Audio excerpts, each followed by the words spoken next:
Hi everyone, and welcome to the 7th episode of Season 2 of the Bit of AI show. And this show we will talk with Laura about her life in AI.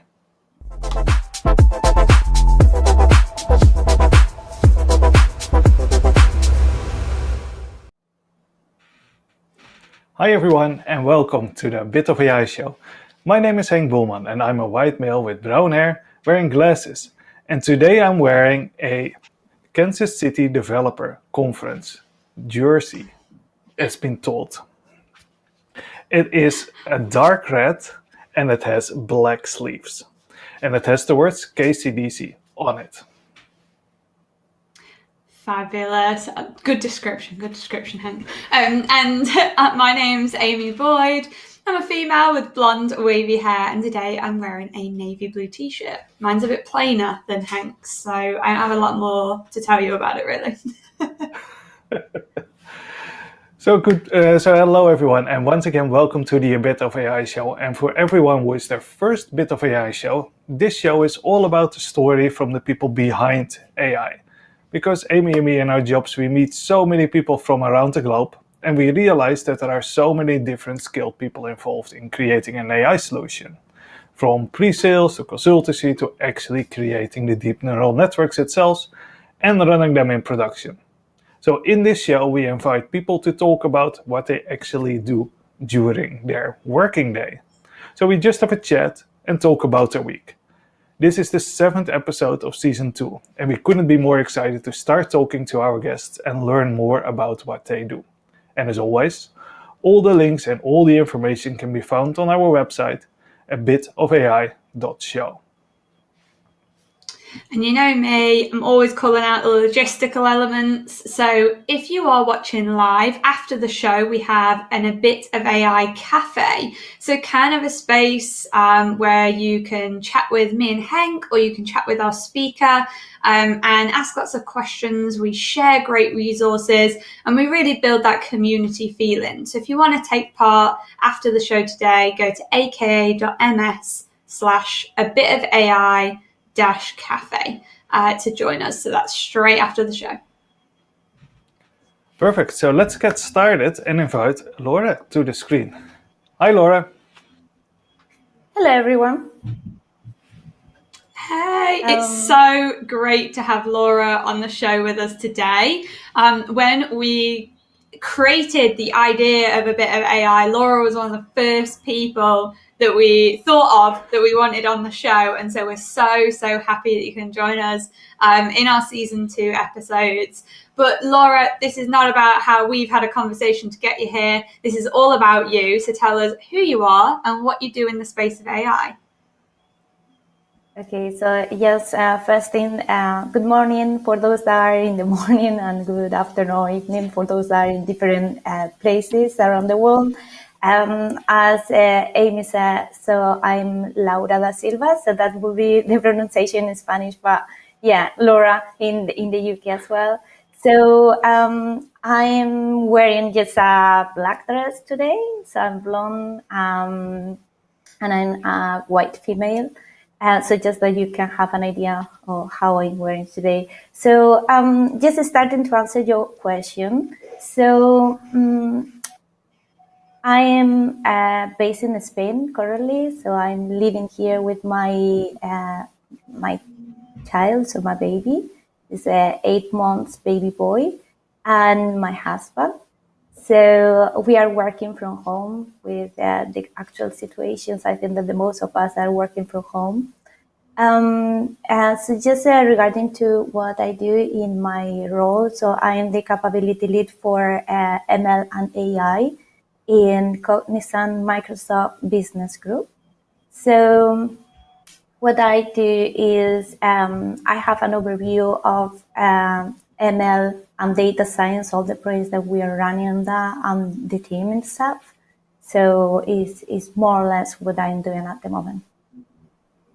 That's amazing. No, thank you so much for sharing with us. So, yeah, Cognizant works very closely with Microsoft Technologies, but also we've known you for many years through the community based around data science and some Microsoft Technologies as well. So it's really great to hear this amazing role that you're sitting in. Now, we always ask all of our guests, all of our jobs vary daily. It's part of the tech industry, but we're really keen. Can you describe to us, like, what does your average day look like? What are the types of tasks you have to do in your role? Okay, so every day I usually start my day with a full breakfast. It could be at home or it could be outside. So if we get early, so maybe we go and have a full breakfast somewhere nice and we go for a walk. And after that, we like to start our day just working.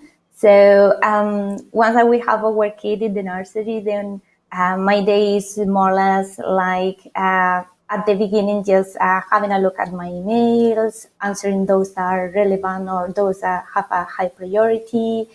And then maybe I review some pull requests that I have from the day before, or maybe just checking some code that maybe I'm developing or implementing.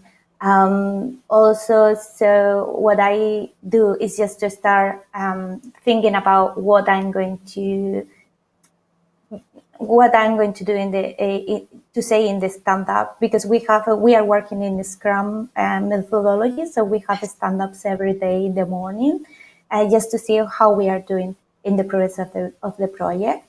So we can say that half of my day is more related to technical stuff, so implementing hands-on, so data engineer and ML solutions, and then the other half is more related to technical things with clients, so having maybe pre-sales or having some discussions with clients on how the projects are going, maybe creating some architecture for them, and sometimes also just thinking about recruitment, people that we need in our team, or how we build the structure of the capabilities so that we can offer more things inside of our company. So more or less that is my day.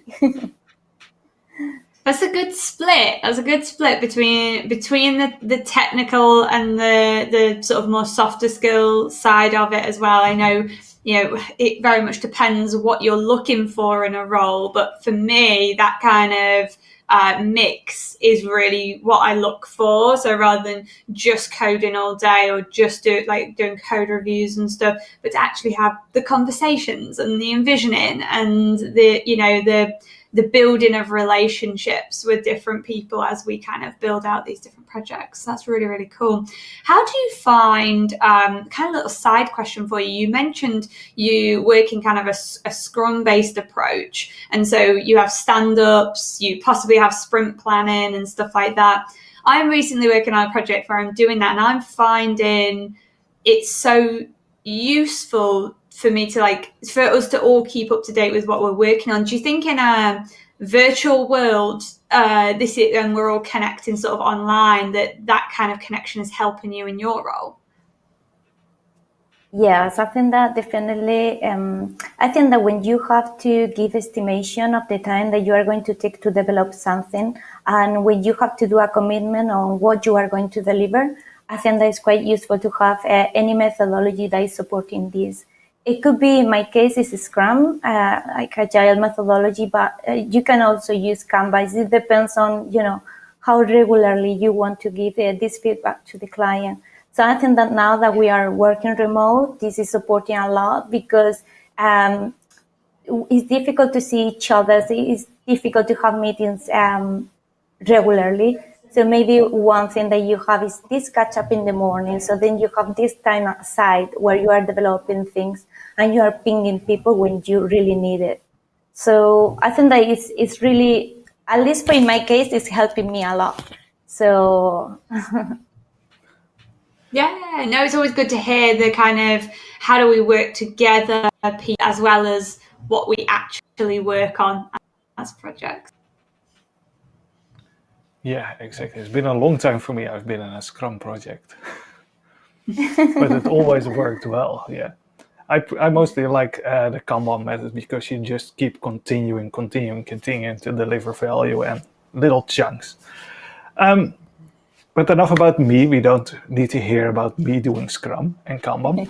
It is all about you today, Laura. So I'm wondering, how did you get into AI? How did you get to this point in your career? Well, so I think that it has been a quite a natural journey because when I was a kid, I was really interested in maths and also in computer science. At that time, we had the first computers, and I was really lucky, that we had one in my school. And I started doing things, just really, really basic things, like navigating directories and things like that, but really excited about this. And then when I went to the university, I studied maths, so pure mathematics. And I did like a bachelor and master's on that. And then after that, so I got so excited because in the degree, I was able to learn C and R. At that time, I was learning R for statistics. And then I wanted to know more, so I did a master's in computer science as well. And that at that time, so that master's was related to advanced computing techniques. So it is like expert systems. It was a branch about algorithm. It was about bio-inspired algorithms. So it was a different kind of algorithms, and it was the first time that I was just doing something related to machine learning. So, but it was quite theoretical. And also I started my PhD in computer science. It was related to parallel computing. And then I was able to see different things. Then I moved to industry and I started with C# development, SQL. Then when I moved to the UK, I started doing data science. So it was a long journey, but at the beginning of my journey in industry, I started doing a lot of data science POCs. So for those that are doing a lot of POCs, that was my beginning as well. And then I was evolving as the company was evolving. So really quickly, the company needed a team lead for data science to create the recruitment pipeline, just to go and talk to the clients with, to different customers. And then was when I started just being technically principal data scientist. Yes, and I think that somehow that was my journey just to be the capability lead today. So that makes sense. That makes total sense. Amazing. I think you're one of our first guests that actually started in university leading up to the field of AI. We had a lot of people that switched later on or studied like history and then moved to AI. So my other question is it sounds amazing what you do during day, but there must be something really annoying about your role and your day. So we want to know what that is. Yeah, well, I have like more than one just in my mind. Yes, but I will go for one that is more like annoying. It's more like challenging. And I still see this when we have engagement with different clients and we are working on data science projects, is how separated are engineers, data scientists, and business purposes. So it's like three different worlds that have to be just together. So they have to collaborate, but somehow because data science came later on, I think that sometimes you can see this silo, so that they are focusing, like in academia, just getting the best performance of something, maybe their model or something like that, or just using the latest algorithm. But then the business purposes are completely different, so they are disconnected. Sometimes the messages are difficult, so that the communication between data scientists and stakeholders sometimes is not as easy as it should be.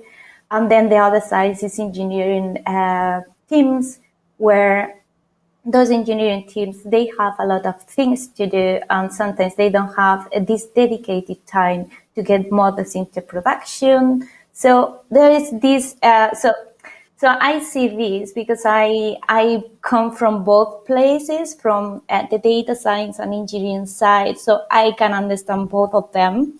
And also I understand the business part, because I know that if we are building something, it's for to get a profit on it, or just to get something that's valuable for the business. So as I say, it's not that it is annoying. It's like, sometimes it's challenging, and I still see this today. So I hope, that we can, just find ways to. So for us, we are doing this for our clients. We are helping this to smooth this communication, and also to solve this problem that they are facing in their current teams. Interesting. That's so true. It is kind of Sorry, like, it's kind of like when I was in engineering, I went through that whole transition of like engineering and operations that have to work together, and that we didn't like put it on a floppy disk and walk to production and then copied it on the server. So this feels kind of like the same, that now data science have to, your team, the data scientists have to be included in like the larger DevOps team, including data science. Yeah, and I think that also it also includes the different life cycles. So the life cycle for data science is a bit different of the life cycle for engineering.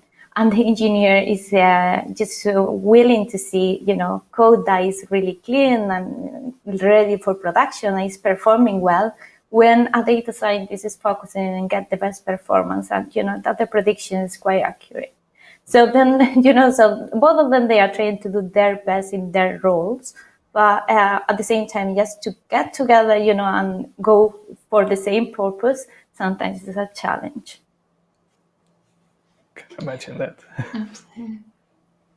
That's such a good one. And the reason we ask that question always is because AI seems like, the sparkly unicorn of the technology industry at the moment. And it's really good for us to be honest that when people get into it, it's not perfect yet. There are things, as you said, more work needs to be done to get people to work together. More work needs to be done on ethical AI and all of this kind of stuff. So good. Thank you for sharing that. That's it's really important for us.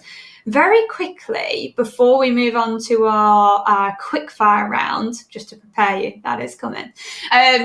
We wanted to briefly talk about community, because I know you originally from the Inspiring Women in Data Science community you used to run in London. And I just wanted to ask you, what's your perspective on community? What have you got from it and sort of given to it over time? Yeah, so thank you for this question, because community is something that I'm really passionate about. So I started Inspiring Women in Data Science as it was like 3 or 4 years ago. Then I became Microsoft MVP in AI. And the whole idea of Inspiring Women in Data Science is to connect with other women and show what's possible, and also to see that it doesn't matter. So you have to you have to really want to become a data scientist. So that for sure, because it brings an effort. So you have to do an effort at the same time that you are learning new things. So it's good that you get excited about the salary, because just to be sincere.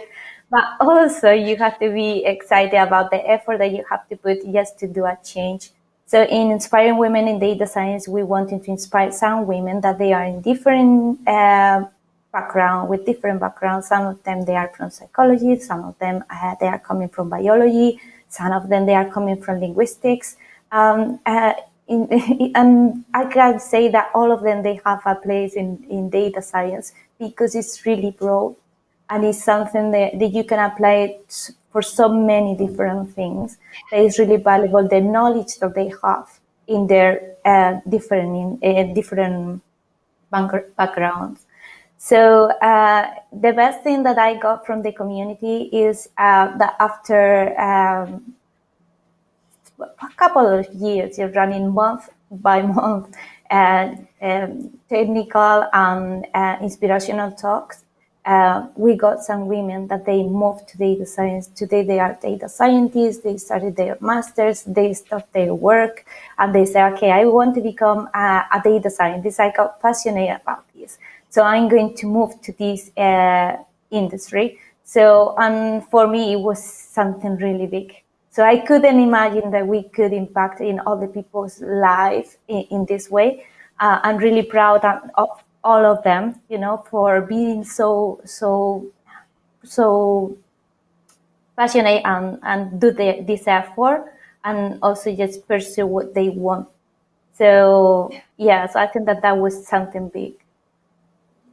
Oh, no, I really, really like that. I always say that about this show. I'm like, if one person comes to the show and then gets excited about working in AI, and then, I don't know, a few years down the line tells us that, they really enjoyed watching this and that they got into it, that would be success. Like, I think that's part of it, to just see that you're not kind of alone, you're like other people, you've all got great different perspectives, and they're super valuable. And Laura, you're not running Inspiring Women in Data Science now. You've been super busy over the last couple of years.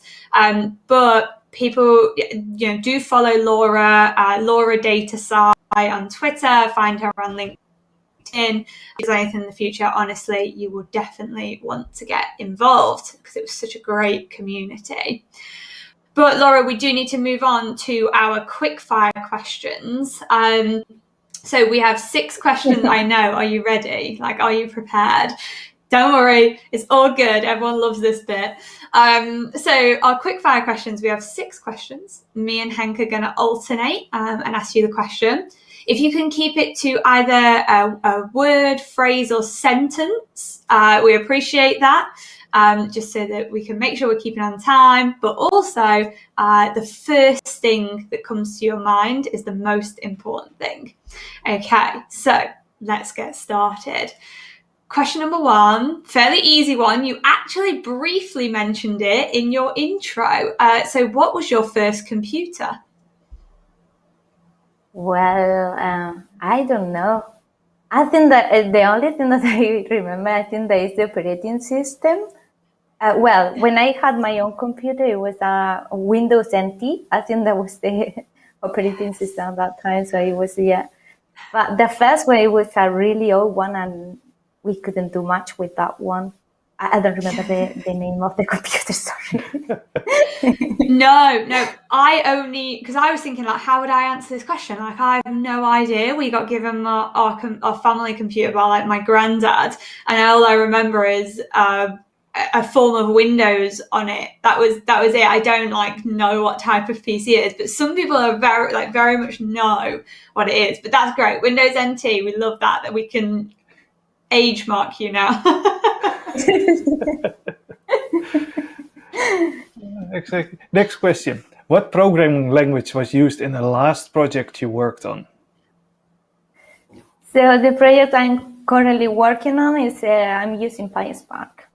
That's what I use, and it's basically some Python with a Spark on it. Nice, bit of a mix. We're seeing a pattern there. Our next question is an interesting one. So what is the most useful thing you've learned in AI?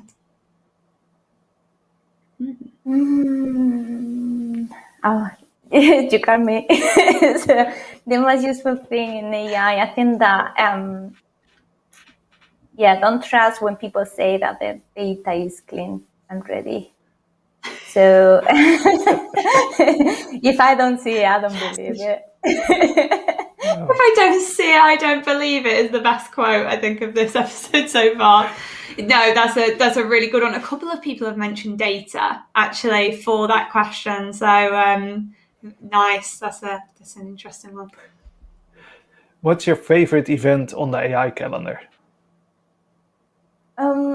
I think that for several years it was the Open Data Science Conference. I really like that one. But then also the data and AI summit from Databricks, that one is a good one as well. Very good, very good. We'll have to share some links for people in the cafe. ODSC or Open Data Science Community, they have meetups and things like that. I'm signed up. I get emails from them all the time. They have some amazing sessions. So that's a really, really good call out. So our fifth question. So what area of AI is on your list to skill up on next? So have you got anything that you're currently wanting to learn? Well, so I have to say that data science is really broad.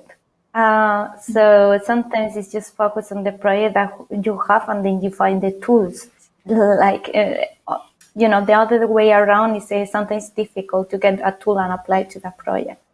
But I would like to revisit the things that I learned in my master's, so like the by-inspired algorithms and things like that, and see how they are being used for AI today, because I'm sure that they are being used in academia, and I would like to know a bit more about that.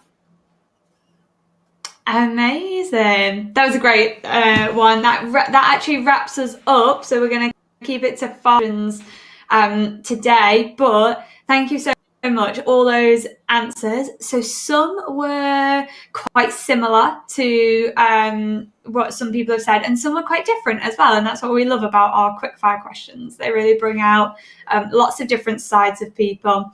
But with that, unfortunately, Laura, that is all we have time for today. How quick does this 30 minutes go to spend with you? But don't worry, me, Henk, Laura will all be in the cafe, the A Bit of AI cafe, just after the show. So do join us there and we can continue this conversation, share links and stuff like that. So with that, thank you so much, Laura, for joining us. Thank you for having me. A pleasure always. Thank you. Thank you. Okay, so to wrap up the show in the last couple of minutes, you know what we're like. We always want to tell you about what else is happening in the AI space and the event space. So, Henk, we wanted to talk a bit about the AI show. Can you tell us a little bit more about that? Oh yeah, absolutely. The AI show is a show that is aired on Learn TV every Friday for me evening for an American time zone afternoon, I guess. It's like our 11. At 2 p.m. Yeah. And this show is more about the people in AI. The AI show is all about the technical things, like new products, how do you do things. It's 2 hours long, lots of hands-on coding where they actually show you how to use, in this case, the PyTorch profiler, and then the Onyx runtime for web. I didn't know about that one, so I'm definitely going to watch. And of course, you don't have to catch it live. It is always on channel 9. So if you Google AI show Microsoft, you will find it. Yeah, no, great shout out. I often do a little catch up sometimes on a Monday morning when I'm like clearing up my inbox and stuff, have it on a second screen. And you learn so much just about different things if you've not yet used them. And then one final call out, Microsoft Ignite, one of our flagship conferences for the year, is coming up next week, 2nd to the 4th of November. If you want to get and see what's available for you there, go to myignite.microsoft.com. And with that, we'll wrap up. Thank you so much for joining us today. We hope you've enjoyed the show. Remember, you can catch us. I enjoyed this one so much at abitofai.show on our website. Do come and join us in the cafe, aka.ms/abitofai-cafe. And with that, thanks so much for watching. This has been the A Bit of AI show with Henk and Amy.